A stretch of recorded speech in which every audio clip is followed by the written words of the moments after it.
आमच्या हक्काचं लेखन व माय मग कुणी नाही केलं भलं व माय अग दिल्लीचं दालन फुलं व माय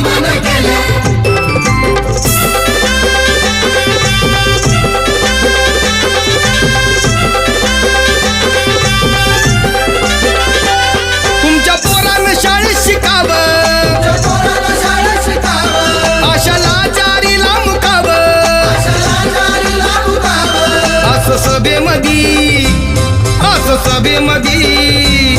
असं सभेमधी भाषण व माय मग